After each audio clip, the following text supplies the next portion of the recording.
세상에 믿던 모든 것 끊어질 그날 되어도 구주의 언약 믿사와 내 소망 더욱 크리라. 주 나의 반석이시니 그 위에 내가 서리라. 그 위에 내가 서리라. 바라던 천국 올라가 하나님 앞에 배울 때 구주의 의를 힘입어 어여시 바로 서리라. 주 나의 반석이시니 그 위에 내가 서리라. 그 위에 내가 서리라.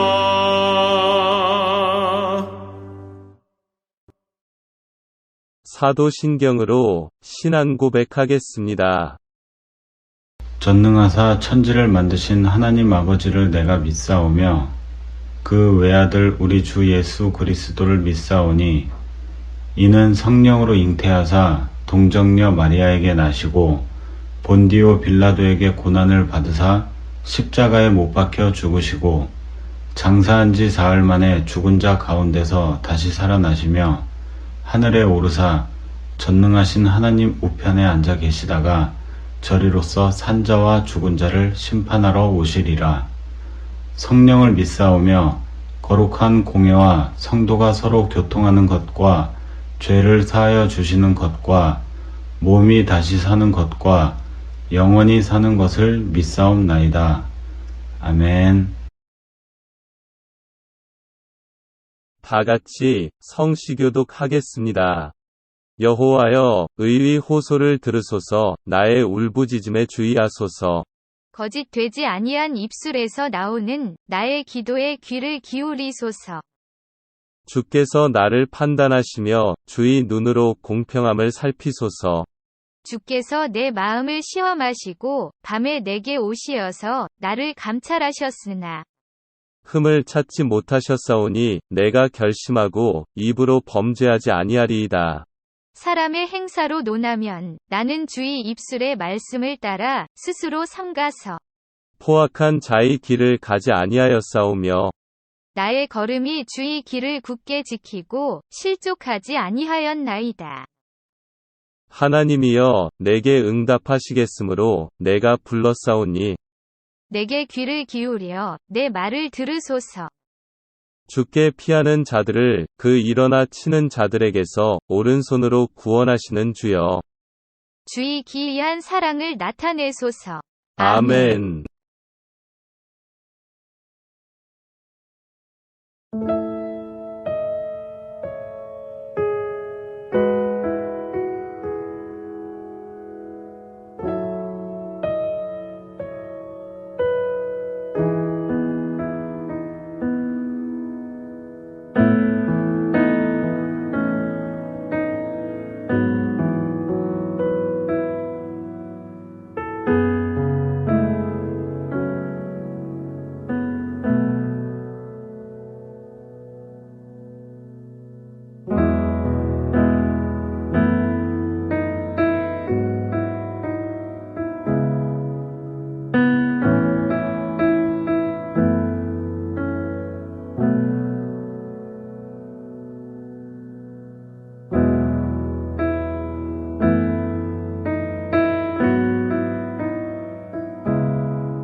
라합이 그들을 창문에서 줄로 달아 내리니 그의 집이 성벽 위에 있으므로 그가 성벽 위에 거주하였습니다. 라합이 그들에게 이르되 두렵건대 뒤쫓는 사람들이 너희와 마주칠까 하노니 너희는 산으로 가서 거기서 사흘 동안 숨어 있다가 뒤쫓는 자들이 돌아간 후에 너희의 길을 갈지니라. 그 사람들이 그에게 이르되 내가 우리에게 서약하게 한 이 맹세에 대하여 우리가 허물이 없게 하리니 우리가 이 땅에 들어올 때 우리를 달아내린 창문에 이 붉은 줄을 매고 내 부모와 형제와 내 아버지의 가족을 다 내 집에 모으라. 누구든지 내 집 문을 나가서 거리로 가면 그의 피가 그의 머리로 돌아갈 것이요 우리는 허물이 없으리라. 그러나 누구든지 너와 함께 집에 있는 자에게 손을 대면 그의 피는 우리의 머리로 돌아오려니와 내가 우리의 이 일을 누설하면 내가 우리에게 서약하게 한 맹세에 대하여 우리에게 허물이 없으리라 하니 라합이 이르되 너희의 말대로 할 것이라 하고 그들을 보내어 가게 하고 붉은 줄을 창문에 매니라.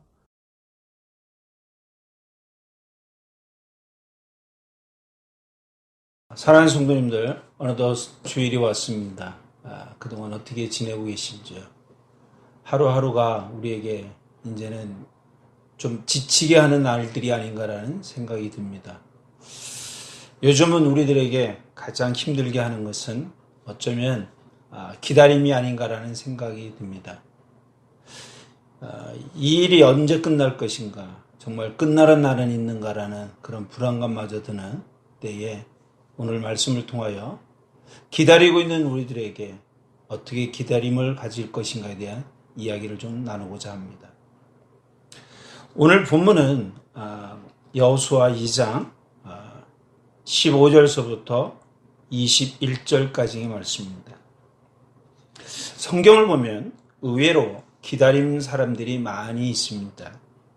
아브라함은 자식을 낳기까지 근 25년간을 기다렸고 요셉은 총리가 되기까지 또 많은 시간을 기다렸고 다윗 또한 왕이 되기까지 도망자의 신세로 기다린 삶을 가졌습니다. 이분들의 이야기는 우리가 너무 잘 알고 있기 때문에 그분들을 통하여 교훈을 얻고보다는 익숙하지 아니하고 지금의 상황과 우리와 비슷한 한 사건이 있어 그 사건 속에서 함께 은혜를 나누고자 합니다. 오늘의 본문의 배경은 이렇습니다.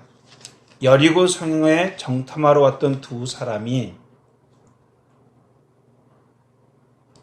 자신의 신분이 노출되어 라합의 도움을 받고 구출되는 사건이 생겼습니다. 라합은 그들을 도와주는 대가로 자신과 더불어 가족들의 생명을 지켜달라고 요구를 합니다.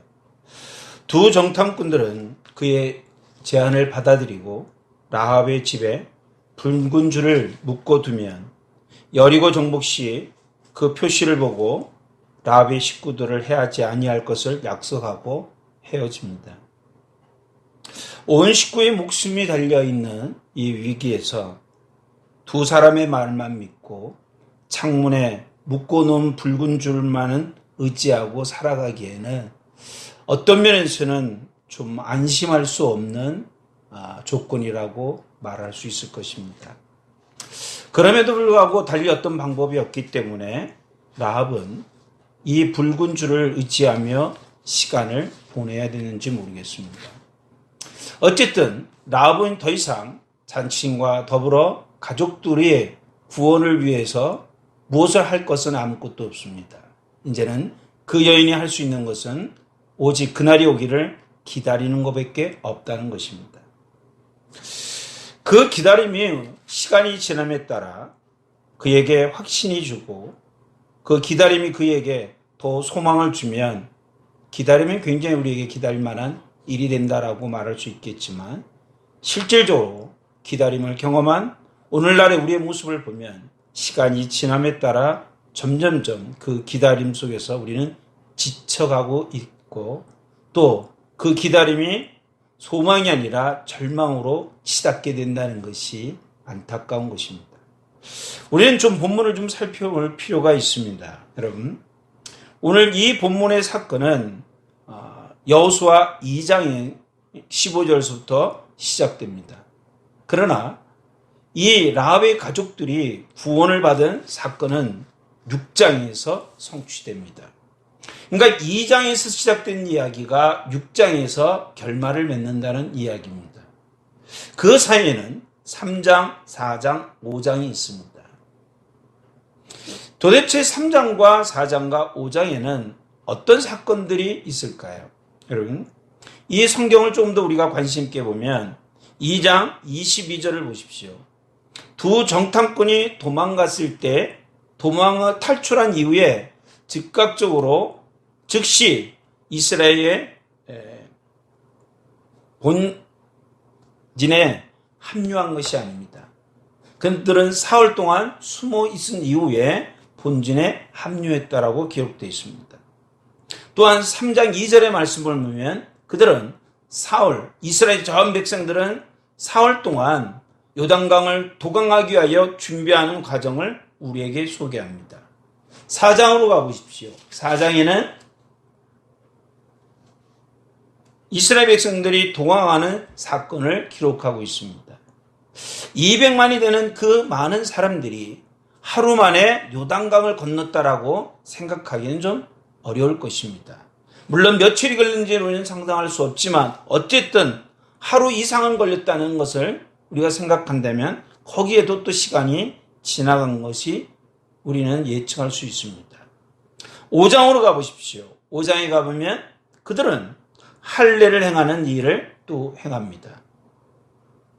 뿐만 아니라 할례가 끝난 이후에 그들은 유월절을 지키는 절기를 가집니다.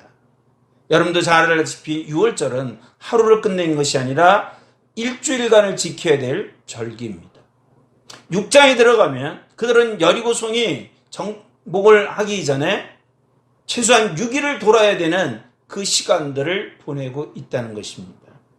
성경은 이런 것들을 기록한 것들을 우리가 종합해보면 이미 그 약속을 받았던 라합의 가정 안에 자신들의 구원을 이루는 그날이기까지 시간이 어느 정도 흘러갔다는 것입니다. 대충 계산해보면 적어도 한 달이라는 시간이 흐르지 않았는가라는 생각을 가집니다. 사랑하는 여러분, 약속을 받았고 그 약속이 붉은 줄에만 의지하고 있어야 될 이 가정에 금방 정복의 사건이 일어나는 것이 아니고 한 달이라는 시간이 지날 때에 과연 라합과 그의 가족들은 그 기다림 속에서 절망하지 않고 소망을 갖고 바라볼 수 있었을까요? 처음에는 그에겐 분명히 신뢰가 있었을 것입니다. 그렇기 때문에 붉은 줄을 창문에 묶어놓고 그날이 오기를 기다렸는지 모릅니다.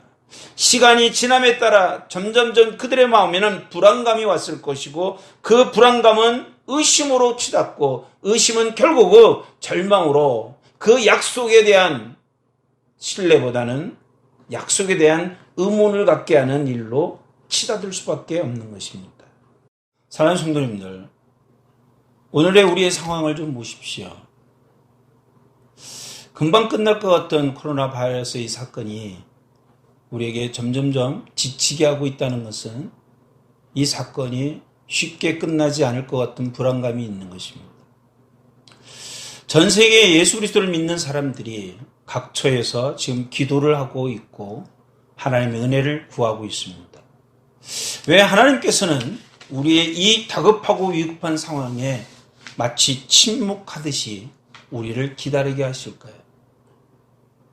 분명 우리가 모르는 이유가 있겠지만 우리는 우리 스스로가 자꾸만 허물어지고 있다는 사실을 발견하게 되는 것입니다.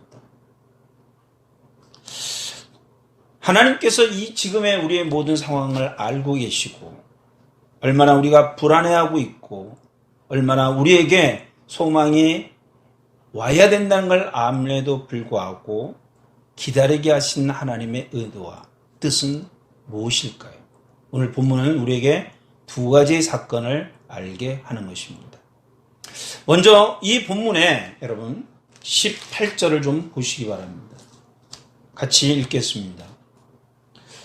우리가 이 땅에 들어올 때에 우리를 달아 내린 창문에 이 붉은 줄을 메고 내 부모와 형제와 내 아버지의 가족을 다 내 집에 모으라 라고 말씀하셨습니다.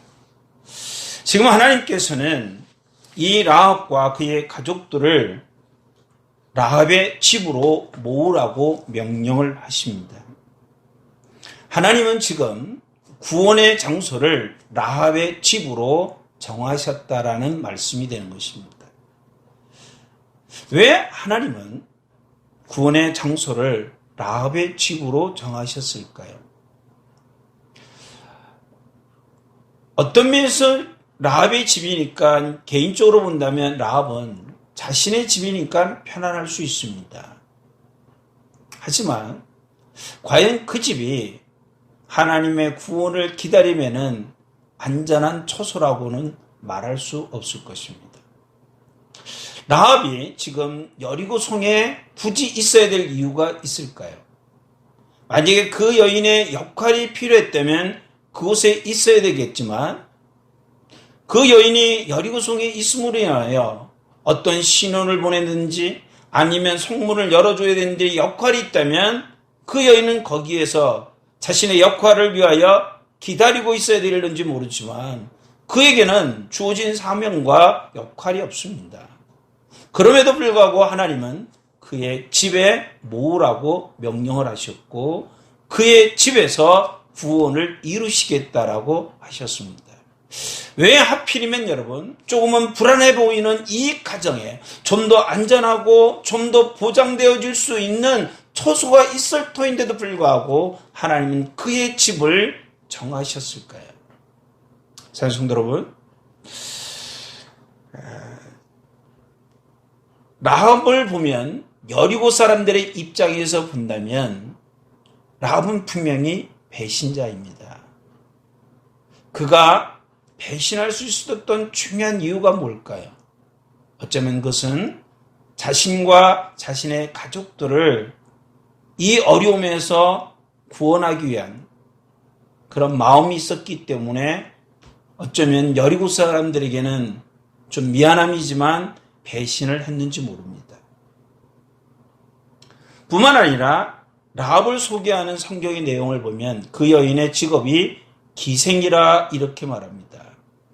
왜 어떤 이유로 인하여 그 여인이 기생의 삶을 살았는지 모르지만 우리들의 일반적인 상식적으로 얘기한다면 그 여인은 가족 모두의 생계를 지키려고 책임지려고 그 길에 들어섰는지도 모릅니다.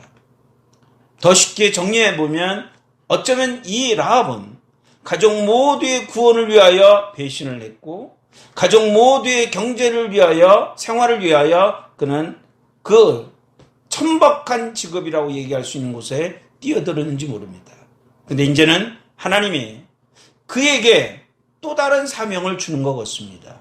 이제는 생계도 아니요 목숨의 분을 뛰어넘어 영적인 구원을 이루기 위하여 하나님이 라합을 그의 가정 안에서 이루고 있다라는 이야기입니다.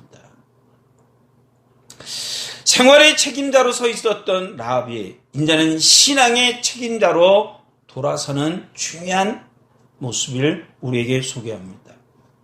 요즘 코로나 바이러스 때문에 가정에 오래 함께하는 이 모습을 통하여 어쩌면 지금까지 살아오면서 가족들과 오랫동안 이렇게 가정 안에서 함께 있는 시간이 별로 없었는지 모릅니다. 사랑하는 성도 여러분, 함께 하시면서 어떤 마음이 드십니까?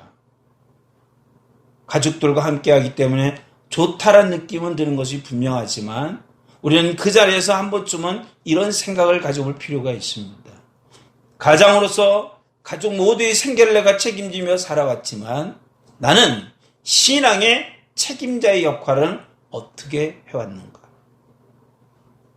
과연 내 가족 안에 하나님의 은혜를 계속 그들에게 공급할 만한 그런 믿음의 역할은 감당해 왔는가? 우리에게는 생계에 살아가는 빵도 필요하지만 하나님께서 말씀하신 것처럼 여호와의 입에서 나오는 모든 말씀도 우리에게 필요한 사실을 우리는 잊고 있었는지 모릅니다. 이번 기회에 그런 돌아섬이 있기를 소망하고 우리에게 주어진 역할에 대한 감당함이 다시 새롭게 나타나는 그런 기회가 되기를 소망하는 것입니다. 한 걸음 더 나아가 사랑하는 성도 여러분, 어쩌면 가정 안에서의 우리의 신앙적 모습은 경건의 모양과 경건의 능력이 별로 필요 없는 처소였는지도 모릅니다. 나를 가장 잘 이해해주고 나의 행동을 가장 합리화시켜줄 수 있는 곳이 가정이었기 때문에 우리는 그 경건의 옷을 내려놓고 내가 원하는 옷으로, 내가 하고 싶은 옷으로 우리는 입고 살았는지 모릅니다. 그렇기 때문에 존경받아야 될 부모님들이 신앙적으로 존경받지 못한 일이 가정 안에서 일어나지 않았습니까? 한번 돌아보십시오. 아이들과 함께 기도할 때에, 아이들과 함께 찬양할 때에, 아이들과 함께 예배를 드릴 때에 우리의 분위기는 어떤가요? 외식을 나가 함께 식사하는 분위기보다 훨씬 못한 우리의 영적인 예배의 모습은 아닌가? 한번 돌이켜볼 필요가 있지 않겠냐는 것입니다. 한 걸음 더 나가볼까요, 여러분? 시간이 지남에 따라 지금 라합의 집에 모여있는 가족 모두는 구원의 날을 기다리고 라합의 말을 듣고 함께 모였지만 분명히 그 안에는 의심의 화살을 쏘는 사람들이 나타날 수밖에 없을 것입니다. 처음에는 그의 말을 믿고 이 가정으로 모였지만 그러나 시간이 점점 지남에 따라 그들 안에는 의심이 생기고 네가 그 확신을 하는 게 뭐냐라고 물었을 때 저 붉은 줄 하나라고 얘기할 때 누가 그 말을 신뢰할 수 있겠습니까? 시간이 지남에 따라 라합에게는 그의 가족들을 구원하기 위하여 희생한 자신을 인정하기보다는 도리어 의심과 의문을 가지고 그리고 갈등과 그리고 비난과 그에게 굉장히 힘든 것을 향하여 화살을, 시위를 당기는 일이 발생할 수밖에 없습니다.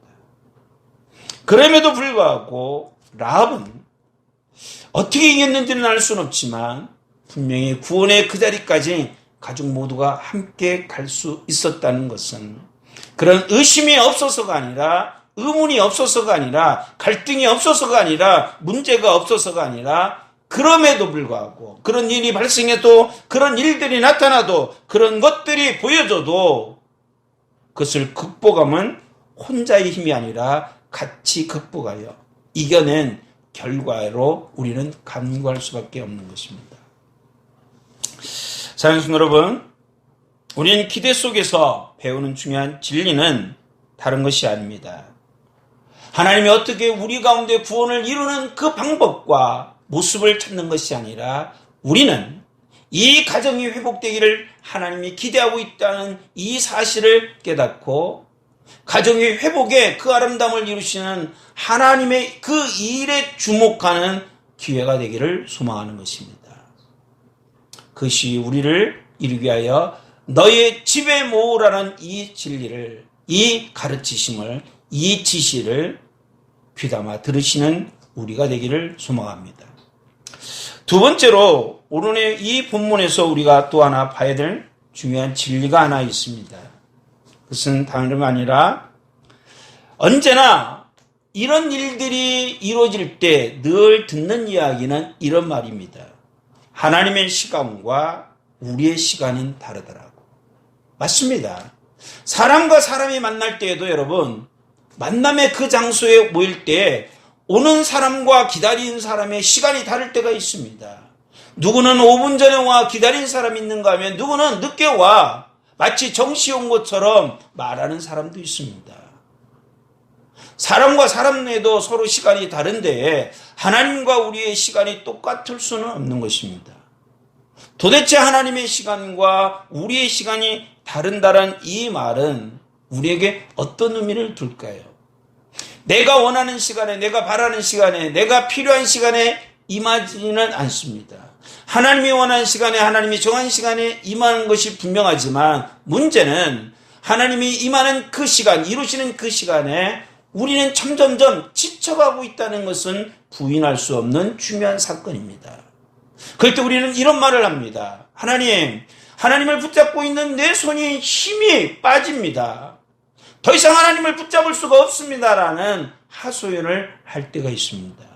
사랑하는 여러분, 우리가 하나님을 붙잡고 있는 그 손에 힘이 빠질 때 우리는 감사하기를 소망합니다. 왜 그런지 아십니까? 우리가 힘이 있어 그분을 붙잡을 때 우리가 가지고 있는 그 힘이 하나님을 누르고 있다는 사실입니다.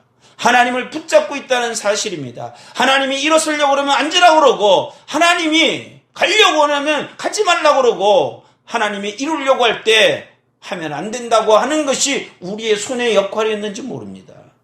이제는 하나님을 우리가 잡아야 되는지 아니면 그분이 우리를 잡아야 되는지를 잘 판단할 수 있는 기회가 되기를 소망합니다.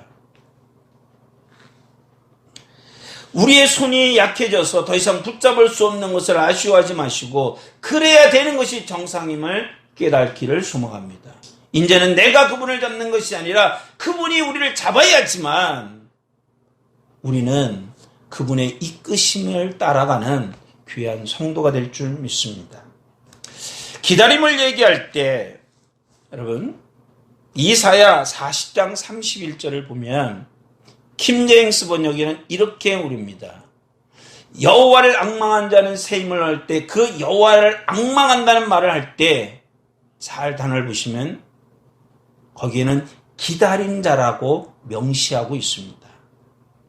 우리는 기다립니다. 주님이 오시기를 기다립니다. 근데 기다리는 우리의 마음에 지침이 분명히 일어나는 건 사실입니다. 그렇기 때문에 성경은 기다린 자를 늘 이렇게 표현합니다. 농부라고. 농부처럼. 야고보서 5장 7절과 8절의 말씀을 보면 기다리는 자의 모습이 농부와 같다라고 표현합니다. 사랑하는 여러분, 농부에게 있어서 1년 365일 4계절은 어떤 걸까요, 여러분? 똑같은 계절은 없습니다. 봄이 오고 여름이 오고 가을이 오고 겨울이 왔을 때 분명 농부에게는 겨울에 농한기가 있습니다. 어쩌면 그 농한기는 농부에게는 전혀 필요 없는 시간이라고 말할 수 있는지 모릅니다. 근데 여러분, 그 농한기 때 농부들은 봄에 뿌릴 씨를 준비합니다. 그리고 농사를 지을 때 필요한 농기구들을 정비하고 관리하고 쓸 수 있도록 재생시키는 기간을 가집니다. 기다리는 이때에 우리들은 봄에 뿌려야 될 씨앗을 준비하는 때가 되기를 소망합니다.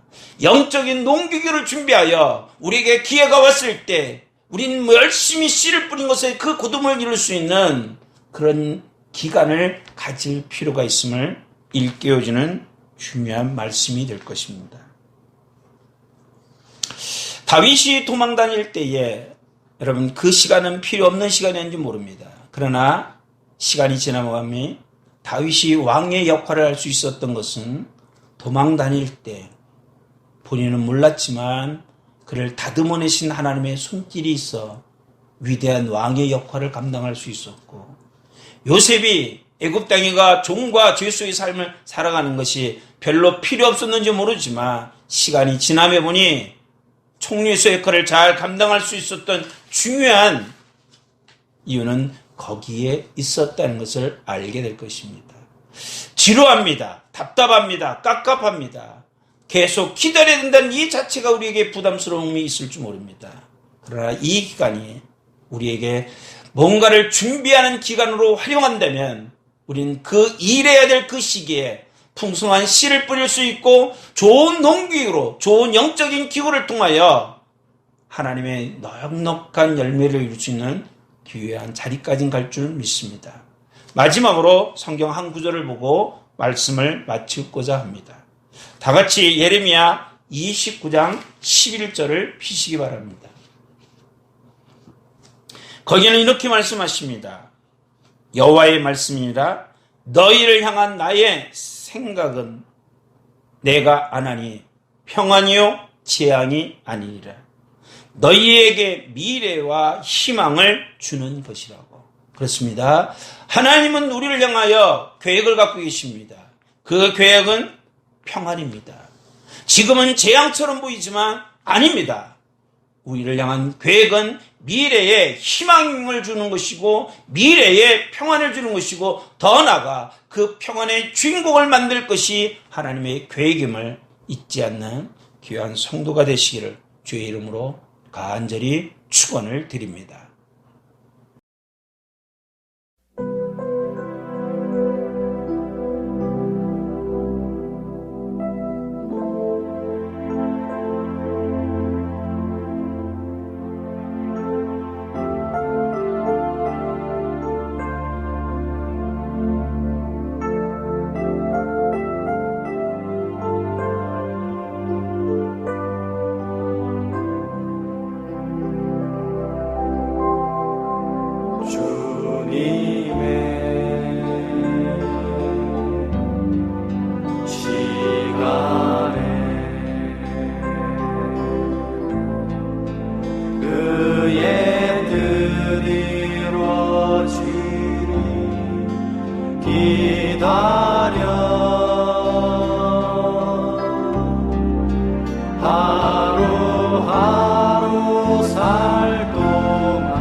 함께 기도하겠습니다. 자비하신 하나님 감사합니다. 이 시작된 코로나 바이러스로 인하여 우리가 이 공간에 갇혀있는 듯한 이 마음이 듭니다. 그러나 이 자리가, 지금의 이 상황이 하나님의 놀라운 은혜를 깨닫고 그 은혜를 누리고 그 은혜를 준비하는 기회가 되게 하여 주옵소서. 가정을 돌아보는 우리가 되게 하시고 가정에 대한 우리의 역할을 잘 감당하고 있는지 되새기는 기회가 되기를 소망합니다.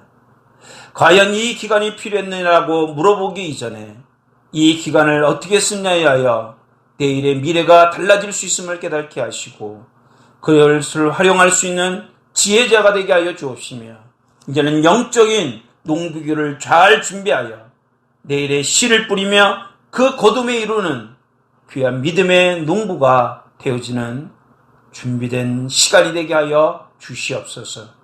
너무 지치지 않게 하시고 너무 상하지 않도록 붙잡아 주옵시며 하나님이 주신 은혜를 충분히 누릴 수 있는 귀한 성도들이 될 수 있도록 함께하여 주시옵소서. 이제는 우리 주 예수 그리스도의 은혜와 아버지 하나님의 극진하신 사랑하심과 성령의 충만한 은혜가 머리 숙인 모든 심령에 영원토록 함께 하시기를 간절히 축원드리옵나이다. 아멘.